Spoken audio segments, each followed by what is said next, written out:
Serge Haroche, bonjour. Vous êtes prix Nobel de physique 2012, titulaire de la chaire de physique quantique au Collège de France. Pour quelles raisons David Wineland et vous-même avez reçu le prix Nobel de physique?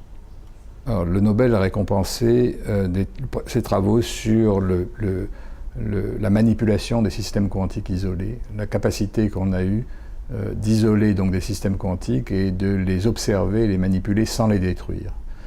En général, lorsqu'on observait des systèmes simples, par exemple dans des accélérateurs de particules, on observe comment se comportent des particules après des collisions violentes entre elles.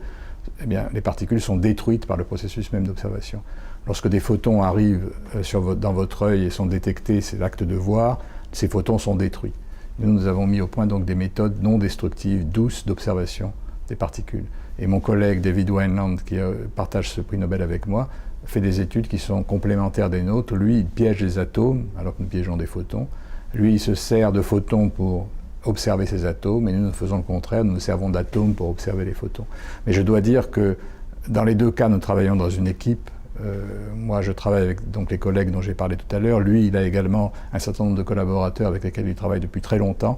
Lui aussi bénéficie d'un climat de confiance. Et je voudrais dire aussi que nous avons été choisis dans un ensemble, dans une communauté de chercheurs qui travaillent dans ce domaine dans le monde entier.